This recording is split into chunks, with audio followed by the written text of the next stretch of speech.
السلام علیکم مائی lovely friends, امید ہے آپ سب ٹھیک ٹھاک ہوں گے، خیریت ہوں گے۔ جیسے کہ شیئر سے عثمان کی ٹیم آج حاضر ہوئی ایک نئی ویڈیو کے ساتھ۔ آج ہم موجود ہیں JUI کے ڈسٹرکٹ کورنگی کے انفارمیشن سیکریٹری ہیں۔ ان کا تعلق ان کا نام جو ہے محمد خلیل فروخ سر ہیں۔ تو آئی چلیے مزید سے گفتگو کرتے ہیں۔ سر السلام علیکم۔ وعلیکم السلام ورحمۃ اللہ وبرکاتہ۔ کیسے ہیں مزاج ہیں آپ؟ خیریت سے ہیں؟ اللہ کا آپ شکر کو خوش آمدید کہتے ہیں جی۔ جزاک اللہ سر۔ سر ذرا ہمارے جو چاہنے والے ہیں ہماری پاکستانی قوم ہے، آپ ان کو ذرا اپنے بارے میں ذرا تعارف کروا دیں سر۔ میرا نام محمد فاروق خلیل ہے اور میں جمعیت علماء اسلام ڈسٹرکٹ کورنگی کا سیکریٹری انفارمیشن ہوں، اور جو ہماری جمعیت علماء اسلام صوبہ سندھ کی ایڈوائزری کمیٹی ہے اس کا ممبر ہوں، اور جمعیت علماء اسلام پورے پاکستان کی جنرل کونسل کا ممبر ہوں، اور اس کے علاوہ کچھ سوشل ورکس ہیں میرے، اور انہی سوشل ورک کی بنیاد پر جو پیس کمیٹی ہے ڈسٹرکٹ کورنگی کی، جو ایک گورنمنٹ ایک کمیٹی ہوتی ہے، اس کا بھی ایک میں ممبر ہوں۔ جزاک اللہ۔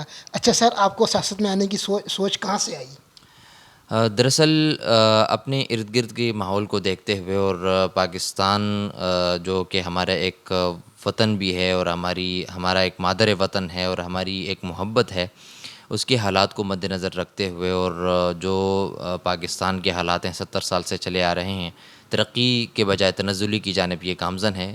پاکستان کے حالات کو دیکھتے ہوئے، اور خصوصاً اپنے علاقے کے لوگوں کے حالات کو دیکھتے ہوئے، میری سوچ یہ آئی کہ میں پاکستانی قوم کی خدمت کر سکوں، تو اس خدمت کے واسطے اس میدان کو چنا، سیاست کے میدان کو چنا۔ اچھا سر، آپ کی JUI میں سیاست میں آنے کی کوئی جوائننگ کیا وجہ، کوئی خاص وجہ کہ JUI میں جانا ہے آپ نے؟ اور بھی پارٹیز کی؟ جمعیت علماء اسلام میں آنے کی بنیادی وجہ یہ تھی کہ میں یہ سمجھتا تھا کہ جمعیت علماء اسلام وہ جماعت ہے جس کا دامن جو ہے وہ صاف ہے، کرپشن سے صاف ہے، جس کی قیادت جو ہے وہ اہل قیادت ہے، اور امانت اور دیانت ان کا شیوہ ہے، اور جو ان کا منشور تھا، خصوصاً جمعیت علماء اسلام کا جو منشور تھا، اس منشور کو مد نظر رکھتے ہوئے میں یہ سوچنے پر مجبور ہوا کہ یہ واحد ایسی جماعت ہے جس کو میں اختیار کر سکتا ہوں، اور اس جماعت کے پلیٹ فارم سے عوام کی خدمت کر سکتا ہوں۔ ٹھیک سر، سیاست میں آنے کے بعد آپ کو کون کون سے مسائل درپیش آئے؟ ظاہر ہے کہ سیاست جو ہے وہ ایک پرخار راستے کا نام ہے۔ یہ کوئی ایسا راستہ نہیں ہے جس پر آپ کے راستوں میں پھول بچھے ہوں گے، بلکہ جگہ جگہ پر آپ کو کانٹے بچھے ہوئے معلوم ہوتے ہیں، اور بہت سارے مسائل کا سامنا کرنا پڑتا ہے۔ جب میں سیاست میں آیا تو ظاہر ہے کہ لوگوں کے مسائل کو اجاگر کرنے کے لیے علاقائی تنظیموں کے ساتھ بھی اٹھنا بیٹھنا ہمیں پڑا، تھانوں میں بھی بار بار جانا پڑا، اور ظاہر ہے کہ اس کے علاوہ جو ہماری تنظیمیں ہوتی ہیں، کاموں کی تنظیمیں ہوتی ہیں، سوشل ورکس کی تنظیمیں ہوتی ہیں، ان کے ساتھ بھی اٹھنا بیٹھنا پڑا۔ تو میں نے یہ بات محسوس کی کہ سیاست جو ہے وہ ایک بہت ایک سخت میدان کا نام ہے، بہت ساری دقتیں اور تکلیفیں، اور آپ کو محنت اور جد و جہد کرنی پڑتی ہے۔ تو بہت ساری ہم نے مسائل دیکھیں اس میدان میں، خصوصاً یہ ہم نے دیکھا خاص طور پر کہ لوگ آپ کو قبول کرنے کے لیے تیار نہیں ہوتے ہیں۔ ساتھ دوسری بات یہ ہوتی ہے کہ سیاست میں آرام نہیں ہوتا۔ لوگوں کے ہاں یہ تصور ہوتا ہے کہ آپ سیاستدان بن گئے تو اب آپ آرام کریں گے، رات کو 3 بجے بھی آپ کو جاگنا پڑتا ہے، رات کو 2:30 بجے بھی آپ کو جاگنا پڑتا ہے، علاقے کے لوگوں کے مسائل کو بھی دیکھنا پڑتا ہے، تھانے کے مسائل بھی دیکھنے پڑتے ہیں۔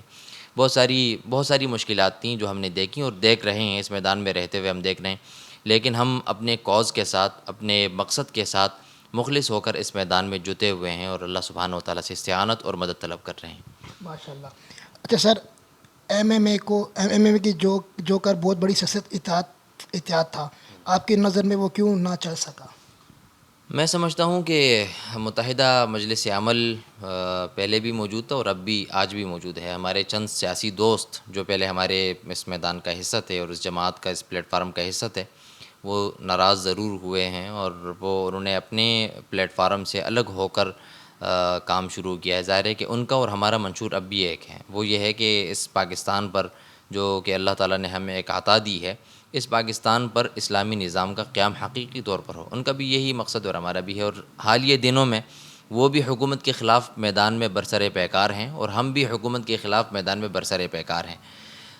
رہی بات یہ ہے کہ ایک الگ ہونے کی، تو میں سمجھتا ہوں کہ اب بھی ہمارے پورے پاکستان میں جتنے ہمارے MNAs ہیں، MPs ہیں، ان کا جو پلیٹ فارم ہے، بیسڈ جو پلیٹ فارم ہے، وہ MMA ہی ہے، متحدہ مجلس عمل ہے۔ ساتھی ناراض ضرور ہوئے ہیں، اور امید یہی ہے کہ انشاءاللہ آگے جا کر ہم مستقبل میں انشاءاللہ ایک ہی پلیٹ فارم کو دوبارہ اختیار کریں گے، اور اسی پلیٹ فارم سے ہم اپنی خدمات سر انجام دیں گے انشاءاللہ۔ ماشاء اللہ، جزاک اللہ، انشاءاللہ۔ وہ کون سا مسائل ہے آپ کی نظر میں جو کہ آپ کے اقتدار میں آ کر سب سے پہلے آپ حل کریں گے، حل کرنا چاہیں گے آپ حکومت میں آ کے؟ میں سمجھتا ہوں کہ پاکستان میں جو سب سے بڑا اور اہم مسئلہ ہے وہ کرپشن کا ہے۔ اگر کرپشن کا خاتمہ ہوگا تو آپ کی 99% جتنے مسائل ہیں وہ سارے کے سارے ختم ہو جائیں گے۔ کرپشن پاکستان کے لیے ایک ناسور ہے، اور کرپشن ہمارے اداروں میں، جتنے ہمارے ادارے ہیں، چاہے وہ تنظیمی ادارے ہیں، چاہے وہ قانونی ادارے ہیں، ان کی جڑوں میں بیٹھ چکا ہے، جو پاکستان کو تباہ کر رہا ہے۔ میں سمجھتا ہوں کہ ہم من حیث القوم اگر اس کرپشن کی ناسور کو اپنی جڑوں سے ختم کر دیں تو ہمیں بڑی راحت، پاکستان کو بھی راحت ہو سکتی ہے اور پاکستانی قوم کو بھی راحت ہو سکتی ہے۔ اگر جمعیت علماء اسلام کو یا ہمیں اقتدار اللہ تعالیٰ عطا فرماتا ہے تو اور بہت سارے کاموں کے ساتھ جو ہمارا بنیادی کام ہوگا، وہ جو کرپٹ لوگ پاکستان کو 70 سال سے کھا رہے ہیں، ان کو لٹکانا ہے، ان کو ختم کرنا ہے۔ اگر یہ لوگ ختم ہو گئے تو کرپشن خود بخود ختم ہوگی۔ یہ ایک اہم کام، اور بھی بہت سارے کام ہیں، لیکن میرا ذاتی وجہت النظر ہے یا میری ذاتی رائے ہے کہ یہ بہت ہی اہم ترین اور بہت ہی آپ سمجھیں کہ ایک امپورٹنٹ ہمارے لیے ٹاسک ہوگا اس پر عمل کرنا۔ جزاک اللہ۔ آپ جے یو آئی کا مستقبل کیا دیکھ رہے ہیں سر آپ؟ جے آئی یو اے کا مستقبل جو ہے وہ روشن ہے، اور اس کی نظری اور کاز کی وجہ سے روشن ہے، اور کرپشن سے پاک بے داغ قیادت اللہ تعالیٰ نے جمعیت علماء اسلام کو عطا کی ہے۔ اور اس الیکشن میں بھی آپ نے دیکھا، اس سے پچھلے الیکشن میں بھی دیکھا، اس سے پچھلے الیکشن میں بھی دیکھا، بہت ساری جماعتیں بیٹھ گئیں، لیکن 70 سال میں جب بھی جمعیت علماء کو موقع ملا ہے تو جمعیت علماء نے صاف شفاف کردار ادا کیا ہے، اور کوشش کی ہے کہ پاکستان میں حقیقی جمہوری اسلامی قیادت آ کر پاکستان کے معاملات کو سنبھالنے کی کوشش کرے۔ تو جیسے ہم دن بدن دیکھ رہے ہیں، جمعیت علماء اسلام اس وقت بھی آپ دیکھ رہے ہیں کہ اپوزیشن کی تمام پارٹیز کو لیڈ کر رہی ہے۔ اس سے پہلے بھی جمعیت علماء اسلام نے جب آزادی مارچ کا آغاز تھا تو جمعیت علماء اسلام نے اس وقت بھی بڑی تگودو کی اور قوم کی قیادت کی کوشش کی۔ آپ یوں سمجھیں کہ ایک طرف جو ہے وہ پاکستان تحریک انصاف اور ان کی 11 جماعتیں حکومت میں تھیں، دوسری طرف جمعیت علماء اسلام اکیلے میدان عمل میں موجود تھی اور قوم کی ترجمانی کر رہی تھی۔ تو الحمدللہ اب آپ آزادی مارچ سے اندازہ لگائیں، ہمارے بڑے بڑے پروگرامات سے اندازہ لگائیں جس میں لاکھوں لوگ شریک ہوتے ہیں، ان تمام پروگراموں کو، آزادی مارچ کو، اور مولانا فضل الرحمان صاحب کی، قائد ملت اسلامیت مولانا فضل الرحمان صاحب کی مرکزی قیادت کو مد نظر رکھ کر میں یہ سمجھتا ہوں کہ انشاءاللہ روشن مستقبل، انتہائی روشن نہیں، انتہائی روشن ہے۔ جزاک اللہ۔ جب جے یو آئی سب سے بڑی پارٹی کے ساتھ مل کر دھرنا جا رہی ہے تو باقی پارٹیوں کا راستہ میں ہی اس سے الگ ہونے کی وجہ کیا تھی؟ سر جب آپ نے دھرنا دیا تھا اسلام آباد میں آپ لوگوں نے، تو مولانا فضل الرحمان صاحب نے، تو سب کو باقی جو پارٹی تھی پیچھے ہٹ گئی تھی، بیک ہو گئی تھی، اس کی کیا وجہ تھی مین؟ میں تو سمجھتا ہوں کہ وہ جو آزادی مارچ کا سلسلہ تھا وہ تو جمعیت علماء اسلام نے اپنے کندھوں پر اکیلے ہی اٹھایا تھا۔ ہم نے نہ کسی جماعت سے یہ کہا تھا کہ وہ ہمارے ساتھ اس میں لازمی طور پر شریک ہو یا اپنے نظریے کو لے کر وہاں اس آزادی مارچ میں آئے۔ دعوت سب کو ملی تھی۔ اگر کوئی ہمارے ساتھی اپوزیشن کے، ہماری جماعتیں اور ساتھی اتحادی اگر بعض جگہوں پر ہمارے ساتھ شامل رہیں تو یہ ان کی مہربانی تھی، لیکن جمعیت علماء اسلام نے اکیلے اس نظام کو کراچی کے سوراب گوٹ سے لے کر لاہور اور لاہور سے اسلام آباد تک کا سفر کیا، وہ اکیلے ہی کیا، اپنے کارکنوں کے ساتھ کیا اور جفاکش کارکنوں اور ساتھیوں کے ساتھ کیا۔ ہم نے کسی جماعت کو اپنا لازمی حصہ اس آزادی مارچ میں نہیں بنایا تھا۔ ہاں، ہمارے کچھ دوست تھے، وہ ہمارے پلیٹ فارم پر آتے رہے اور وہ ہماری آواز کو حق اور سچ کی آواز سمجھتے رہے، وہ ہماری آواز میں آواز ملاتے رہے اور اپنے حدود میں رہ کر ملاتے رہے۔ ہمیں اس پر کوئی اعتراض نہیں تھا، ان کے آنے میں بھی ہمیں کوئی اعتراض نہیں تھا، اور اگر کہیں وہ آئے ہیں اور وہاں سے وہ گئے ہیں اس پر بھی ہمیں کوئی اعتراض نہیں تھا۔ ہماری آواز قوم کے لیے میں سمجھتا ہوں کہ کافی اور شافی تھی۔ ٹھیک سر، جزاک اللہ۔ آپ پی ڈی ایم کا سیاست میں مستقبل کیا دیکھتے ہیں؟ جو پی ڈی ایم کا بھی آپ لوگوں کا اتحاد بنا ہوا ہے اور لیڈ آپ کے ماشاء اللہ مولانا فضل الرحمان صاحب بھی کر رہے ہیں، تو آپ کیا ان کا مستقبل دیکھتے ہیں آپ؟ دیکھیں، ایک طرف جو ہے وہ ایک کرپٹ حکومت ہے جو 25 جولائی 2018 کے بعد معرض وجود میں آئی، ایک کرپٹ حکومت ہے اور اس کی 11 اتحادی ہیں جنہوں نے میں صاف بات کہوں گا کہ وہ اتحادی ہیں جنہوں نے بقول خان صاحب کے کہ وہ پنجاب کے لٹیرے ہیں یا وہ پنڈی کے چور ہیں یا وہ کراچی کے دہشت گرد ہیں، بقول خان صاحب کے انہوں نے کہا تھا کہ میں ان کو وہاں سے پکڑ کر لاؤں گا، ایک طرف وہ ہیں اور دوسری طرف جو ہے وہ پاکستان ڈیموکریٹک موومنٹ ہے جس کی قیادت مولانا فضل الرحمان صاحب کر رہے ہیں۔ تو یہ پاکستان ڈیموکریٹک موومنٹ جو ہے یہ حالیہ جو پروگرام ہوئے، میں اب آپ کے سامنے کیا عرض کروں، حالیہ جو پروگرام ہے وہ خود کہہ رہے ہیں کہ اس وقت پاکستانی عوام مہنگائی، اضطراب، کرپشن اور بدامنی کو دیکھ کر پاکستان ڈیموکریٹک کا موومنٹ کا ایک حصہ بن رہے ہیں اور دڑا دڑ بن رہے ہیں، اور جوق در جوق پاکستان ڈیموکریٹک موومنٹ کو کے سائے میں کی چھتری تھلے آنے کی کوشش کر رہے ہیں۔ تو بظاہر حالات سے جو کامیاب پروگرامات کچھ دنوں میں ہوئے ہیں اور کچھ دنوں میں انشاءاللہ پشاور کا جلسہ، پھر اس کے بعد لاہور کا جلسہ، یہ باتیں طے کر لیں گی کہ پاکستان ڈیموکریٹک موومنٹ جو ہے وہ ایک حقیقی قیادت ہے، پاکستان کے لیے ایک حقیقی قیادت ہے۔ تو ہمیں پاکستانی ہونے کے ناطے، کارکن ہونے کے ناطے نہیں صرف، بلکہ پاکستانی ہونے کے ناطے پاکستان ڈیموکریٹک موومنٹ سے اور قیادت سے، اور خصوصاً ہمارے قائد ملت اسلامیہ حضرت مولانا فضل الرحمان صاحب سے بہت ساری امیدیں وابستہ ہیں، اور ابھی تک الحمدللہ آپ نے چند اثرات دیکھ لی ہوں گی۔ جب سے پاکستان پی ڈی ایم کی تحریک شروع ہوئی ہے تو ڈالر جو ہے وہ جو نہ رکنے کا نام لے رہا تھا وہ بھی کنٹرول میں آنا شروع ہوا ہے، اور خان صاحب نے ابھی اعلانات شروع کر دیے ہیں کہ بھئی ابھی میں مہنگائی پر کوشش کر رہا ہوں کہ مہنگائی کو کنٹرول کروں۔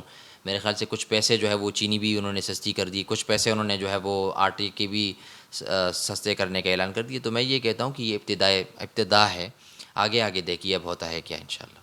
ٹھیک سر، مولانا فضل الرحمان صاحب نے پہلے دھرنے دیے، اب پی ڈی ایم میں کردار ان کا مولانا صاحب کا بہت اہم ہے، اس متضرر پہ مولانا صاحب کی سوچ کیا ہے؟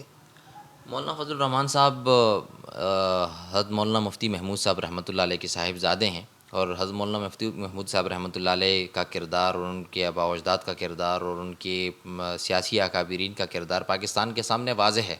پاکستان کی تعمیر اور تأسیس میں بھی کردار ادا کیا، 73 کے آئین کے بنانے میں بھی مفتی محمود صاحب رحمۃ اللہ علیہ نے کردار ادا کیا، اور حقیقی جمہوری سیاست کے لیے پاکستان میں ان کی کاوشیں جو ہے وہ میں سمجھتا ہوں کہ وہ تاریخ میں مرقوم ہے اور تاریخ میں موجود ہیں۔ مولانا فضل الرحمان صاحب ان کے صاحبزادے ہیں، اور آج کے دور میں آپ دیکھ رہے ہیں کہ جتنی جمہوری قوتیں ہیں وہ حضرت مولانا فضل الرحمان صاحب کے ہاتھ پر بیعت کر چکی ہیں، ان کے ساتھ شامل ہیں اور ان کی آواز میں ہم آواز ہیں۔ تو میں یہ سمجھتا ہوں کہ ان کا جو نظریہ ہے، آج بھی ایک پریس کانفرنس ہوئی جس میں قائد ملت اسلامیہ مولانا فضل الرحمان صاحب نے گفتگو کی، اور انہوں نے کہا کہ ہمارا بنیادی مقصد پاکستان میں حقیقی جمہوریت کا قیام ہے۔ ہم یہ چاہتے ہیں کہ جو حکمرانی اللہ تعالیٰ نے پاکستان کے عوام کو دی ہے، وہ حکمرانی جو آج کل بعض لوگوں میں، بعض نااہل لوگوں میں جو حکمرانی بعض نااہل لوگوں کی طرف گئی ہے، اور کچھ لوگ جو ہیں وہ بعض اپنی مرضی اور منشا کے مطابق قیادتوں کو جب چاہتے ہیں لاتے ہیں، جب چاہتے ہیں چھوڑواتے ہیں، ان سے وہ صلاحیت لے کر عوام کی طرف ہم منتقل کریں، اور عوام کو ہم اس بات کی طاقت دیں، اس بات پر ہم عوام کو سمجھائیں کہ آپ کے ہاتھ میں حقیقی قیادت کو لانا اور قیادت کو فارغ کرنا ہے۔ تو مولانا فضل الرحمان صاحب کا جو بنیادی نظریہ ہے، جو ان کی سوچ ہے، آپ ان کی سوچ کے بارے میں پوچھ رہے ہیں، تو ان کی بنیادی سوچ یہ ہے کہ پاکستان میں حقیقی جمہوریت کا قیام کسی نہ کسی طریقے سے جلد یا بدیر آ جائے۔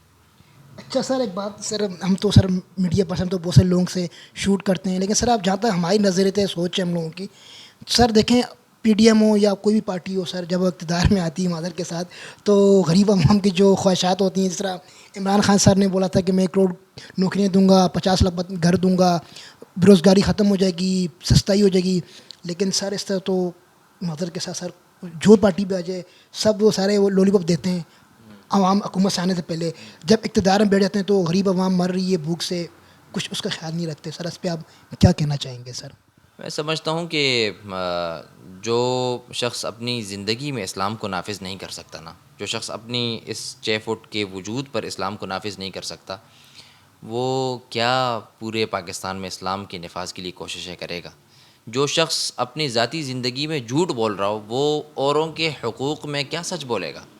تو یہ پاکستان کی عوام کی غلطی بھی ہے۔ اب تک جو ہمارے حکمران بنے ہیں، اللہ ماشاء اللہ چند ہی ایسے آئے ہیں جنہوں نے پاکستان کے لیے حقیقی طور پر جد و جہد اور کوششیں کی ہیں۔ پچھلے دور میں ٹینور میں آپ دیکھیں جو 5 سال پچھلے گزرے ہیں، ظاہر ہے کہ اس میں جمعیت علماء اسلام مسلم لیگ نون کی حلیف تھی اور مسلم لیگ نون کی حکومت تھی مرکز میں، تو اس بات کا نہ آپ انکار کر سکتے ہیں اور نہ قارئین اور ناظرین اس بات کا انکار کر سکتے ہیں کہ وہ حکومت وہ عوام دوست حکومت تھی، اور اس میں ہم نے جی ڈی پی کو آپ لیں یا اور ترقیاتی کاموں کو ہم لیں، ہمارا ریشو اور گراف جو ہے وہ یکدم بڑھنے لگ گیا تھا۔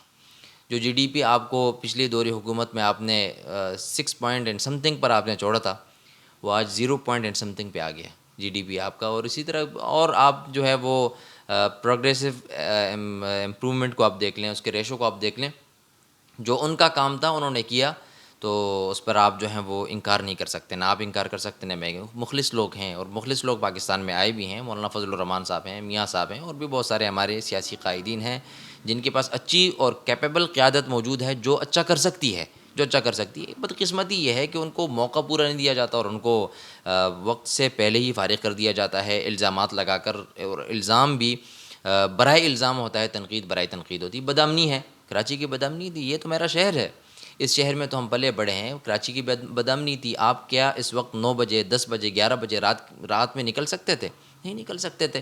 جب ان کا دور حکومت آیا اور ہمیں کچھ چند کڑوے گونڈ پینے پڑے، تو الحمدللہ کراچی میں ہم امن دیکھ رہے ہیں، اور اس نااہل اور نالائق حکومت کے آنے کے بعد دوبارہ وہ ہم انہی مسائل کی طرف چلے گئے ہیں۔ اب بدامنی دوبارہ واپس لوٹ کر آ رہی ہے، علماء کی شہادتیں ہو رہی ہیں اور علماء کو بے ناحق قتل کیا جا رہا ہے۔ تو یہ ساری چیزیں ایسی ہیں، میں سمجھتا ہوں کہ کیپیبلٹیز ہیں، ایسے نہیں ہے کہ ساری کی ساری سیاسی قیادت جو ہے وہ خراب ہے، بلکہ کیپیبلٹیز ہیں۔ اگر وقت دیا جائے، اہل قیادت کو وقت دیا جائے تو بہت کچھ اچھا ہو سکتا ہے، بہت کچھ بہتر اور اچھا ہو سکتا ہے۔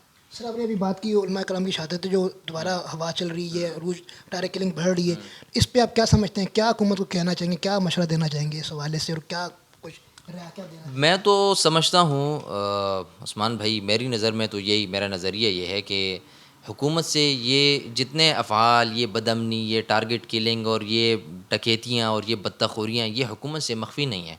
جو چیز ہم دیکھ رہے ہیں بغیر کسی ایجنسی کے، بغیر کسی پولیس کے، بغیر کسی انٹیلیجنس کے جو ہم چیزیں دیکھ رہے ہیں اور ہمیں صاف صاف دکھ رہی ہیں، تو حکومت انٹیلیجنس ایجنسیز، اداروں اور پتہ نہیں تحقیقاتوں اداروں اور بہت سارے لوگوں کے ہوتے ہوئے اس سے وہ باتیں کیوں مخفی رہ سکتی ہیں؟ میں یہ سمجھتا ہوں کہ اس میں حکومتوں کا ملوث ہونا بالکل ظاہر ہے، اور حکومت کی نااہلی ہے کہ بعض ٹارگٹ کلرز پکڑے گئے ہیں اور ان سے جو ہے وہ حکومت کافی شافی معلومات لینے میں ناکام ہے۔ تو میں یہ سمجھتا ہوں کہ اس میں حکومت کی مستقل ایک ناکامی ہے، حکومت کی ناکامی ہے، چاہے وہ بڑی حکومتیں ہوں چاہے چھوٹی حکومتیں ہوں، اور اس میں جو ہے وہ پولیس ایک موقر ادارہ ہے، پولیس کی بھی ناکامی ہے کہ پولیس نے جو ہے لوگوں کو پکڑا ہے، اور تقریباً ہمارے استاد اور ہمارے بزرگ حضرت مولانا ڈاکٹر عادل خان صاحب شہید رحمۃ اللہ علیہ، جو پولیس کے سامنے، تھانے کے سامنے، یہ شاہ فیصل کے تھانے کے سامنے ان کی شہادت ہوتی ہے اور وہ قاتل دندناتے ہوئے نکل جاتے ہیں۔ تو میں یہ سمجھتا ہوں کہ یہ ان کی بھی ناکامی ہے اور اداروں کی بھی ناکامی ہے، پولیس کی بھی ناکامی ہے۔ پولیس ناکام ہوئی ہے، ہمیں تحفظ دینے میں ناکام ہوئی ہے۔ جب تک پولیس سے کام صحیح لیا جاتا ہے تو پولیس کام کرتی رہتی ہے، پولیس سے کام لینا بند ہوا اس دور حکومت میں تو انہوں نے کام ہی چھوڑ دیا۔ اچھا سر، ماشاء اللہ سر، آپ تو عالم بھی ہیں ماشاء اللہ۔ تو سر کافی لوگوں کا رجحان عالم کی طرف نہیں ہوتا، بچے بڑے اتنے ہوتے ہیں ہم لوگ ڈاکٹر بنیں گے، پی ایچ ڈی کریں گے، ہم یہ کریں گے وہ کریں گے، لیکن زیادہ تر عالم کی طرف نہیں ہوتا۔ تو آپ ان کو کیا مشورہ دینا چاہیں گے، کیا صلاح دینا چاہیں گے سر؟ ہم تو یہ کہنا چاہتے ہیں کہ اللہ تعالیٰ نے آپ کو بہت سارے میادین دیے ہیں۔ ہم یہ نہیں کہتے ہیں کہ ہر شخص جو ہے وہ عالم بنے اور حافظ بنے۔ اگر کوئی شخص یا کوئی بچہ عالم اور حافظ بنتا ہے تو یہ اس کے لیے اور اس کے والدین اور اس کے خاندان کے لیے سعادت ضرور ہے، لیکن اگر کوئی شخص اپنی مجبوریوں کی بنا پر حافظ اور عالم نہیں بن سکتا تو ہر فرد کا عالم اور حافظ بننا بھی ضروری نہیں ہے۔ ہم یہ چاہتے ہیں کہ ہمیں پاکستان میں اچھے ڈاکٹرز ملیں، انصاف والے ڈاکٹرز ملیں، لوگوں کی قتل کرنے والے ڈاکٹرز نہ ملیں۔ ہم یہ چاہتے ہیں کہ ہمیں اچھے وکلاء ملیں، ہم یہ چاہتے ہیں کہ ہمیں اچھے جج ملیں، ہم یہ چاہتے ہیں کہ ہمیں اچھے سے اچھے پولیس آفیسرز ملیں، ہم یہ چاہتے ہیں کہ ہمیں اچھے سے اچھے آرمی آفیسرز ملیں۔ ابھی جو جتنے ہمیں لوگ مل رہے ہیں ان میں سے بسا اوقات ہم دیکھتے ہیں کہ اداروں کی بدنامی کا باعث بنتے ہیں۔ ہماری خواہش یہ ہے کہ آپ جس فیلڈ میں رہیں لیکن امانت اور دیانت کے ساتھ رہیں، جو تعلیم قائد اعظم محمد علی جناح رحمۃ اللہ علیہ نے آج سے 60-70 سال قبل دی، اور جو تعلیم رسول اللہ صلی اللہ علیہ وسلم نے 1400 سال قبل دی۔ ہمیں پائلٹ کی بھی ضرورت ہے, ہمیں فائٹر پائلٹ کی بھی ضرورت ہے, ہمیں فوجی کی بھی ضرورت ہے, ہمیں ڈاکٹر کی بھی ضرورت ہے, ہمیں وکیل کی بھی ضرورت ہے, ہمیں اچھے انجینئرز کی بھی ضرورت ہے, اور سب سے بڑھ کر آئی ٹی ایکسپرٹس کی بھی ضرورت ہے. جو ایک آپ سمجھیں کہ جو آئی ٹی میدان ہے, جو آج کل آئی ٹی کے میدان میں گروتھ ہو رہی ہے, وہ ایک بہت بڑا مارکیٹ پلیس بن چکا ہے. ہمیں وہاں کی بھی آئی ٹی انجینئرز کی, سافٹ ویئر انجینئرز کی بھی ضرورت ہے. تو میدان کھلا ہے, آپ جو چاہیں بنیں, لیکن امانت اور دیانت کے ساتھ کام کریں. جزاک اللہ. اچھا سر, جاتے جاتے آپ ہماری پاکستانی قوم کو کوئی اچھا سا پیغام, کوئی میسج ڈلیور کرنا چاہیں تو دے سکتے ہیں. میں یہ سمجھتا ہوں کہ ان اللہ لا یغیر ما بقوم حتی یغیروا ما بانفسہم, یہ قرآن پاک کی آیت ہے کہ اللہ تعالیٰ کسی قوم کی حالت اس وقت تک نہیں بدلتا جب تک قوم اپنی حالت خود نہیں بدلتی. تو میں آپ کے اس چینل کے ذریعے اور آپ کے اس موقر ادارے کے ذریعے اپنے دوستوں کو, ساتھیوں کو اور ہم وطن عزیز ہم وطنوں کو یہ پیغام میں دینا چاہوں گا کہ آپ اپنے آپ کو بدلنا شروع کریں. آپ اپنے آپ کو پہچانیں. جب آپ اپنے آپ کو پہچانیں گے, جب آپ اپنے آپ کو تبدیل کریں گے, تو قوم ساری کی ساری تبدیل ہو جائے گی اور پاکستان میں اچھے حالات آنا شروع ہو جائیں گے. اگر آپ یہ سمجھتے ہیں کہ ہمارے حکمران اچھے ہوں, ہمارے ادارے اچھے ہوں, اور ہمارے پولیس اچھی ہو, ہمارے وکلاء, انجینئرز, ڈاکٹرز اچھے ہوں, لیکن ہم اچھے نہیں ہوں گے, تو یہ نہیں ہو سکتا. سب نے اپنے آپ کو اپنی حیثیت کے مطابق بدلنا ہوگا. جب ہم بدلیں گے تو ہماری قوم, ہماری ملک, ہمارا وطن, ہمارے اہل وطن سب اللہ پاک کے فضل اور احسان اور حکم سے تبدیل ہونا شروع ہو جائیں گے. جزاک اللہ. جیسے کہ آپ نے ماشاء اللہ انٹرویو سنا جے یو آئی کے انفارمیشن سیکریٹری ڈسٹرکٹ کرنگی کے محمد فاروق خلیل صاحب تھے, ہمارے ساتھ موجود تھے. ہم کے بہت سارا, ہم آپ کے بہت شکر گزار بھی ہیں, آپ نے اپنا قیمتی وقت سے ٹائم لگا کے شیئر صاحب عثمان کو, ٹیم کو دیا. تو میں بھی یہی کہوں گا کہ سب سے پہلے ہمیں اپنے آپ کو چینج کرنا ہوگا. جب ہم لوگ اپنے آپ کو چینج کریں گے تو ملک بھی آٹومیٹک سب کچھ اچھا ہو جائے گا. یہ قرآن پاک میں بھی ایک آیات ہے, اللہ بکمی بیشی معاف فرمائے, کہ جب تک انسان جیسا خود ہوگا ویسے اس پہ وہ حکمران بھی مسلط کیے جائیں گے. ایسے ہی ہے, حدیث ہے. حدیث پاک ہے, بالکل اعمالکم اعمالکم. بالکل. تو ہمیں جو ہے اپنے کو خود سدھارنا ہوگا. ہم لوگ خود بھی کرپٹ ہیں, ہم باخود حیثیت پاکستانی قوم, ہم لوگ بھی خود بھی کرپٹ ہیں. میں اپنی آپ کی بات کرتا ہوں, ہم لوگ بھی ایسے جہاں ہمارا لگتے ہیں تو ہم لوگ وہاں پہ ڈنڈی مار جاتے ہیں. تو ہمیں سیدھا چلنا ہوگا, اور نماز کے 5 وقت کی نماز کو ہمارے کو باقاعدہ نماز کے بھی آیات کا قائم کرنی ہوگی. تو ہمیں جو ہے پھر انشاءاللہ ہمارا ملک بھی اچھا ہوگا, ہمیں حکمران بھی اچھے ملیں گے. کیونکہ ابھی ہم لوگ خود بھی کہیں نہ کہیں سگنل توڑ جاتے ہیں, کچھ کر جاتے ہیں. ہم لوگ پولیس والوں کو زبردستی دے جاتے ہیں پیسے, وہ لیتے نہیں, ہم لوگ زبردستی ان کو دیتے ہیں. ہم نے خود عادتیں خراب کی سب کی. ہم خود اچھے ہوں گے تو آٹومیٹک ہماری پولیس, ہمارے فورسز, ہمارے سب کچھ اچھے ہوں گے, ہمارے حکمران بھی ہمیں اچھے ملیں گے. پھر ملیں گے ایک نئی ویڈیو کے ساتھ. کیمرہ مین عبدالرحمان کے ساتھ شیخ عثمان کو, ٹیم کو دیجیے اجازت. پاکستان زندہ باد. اللہ حافظ.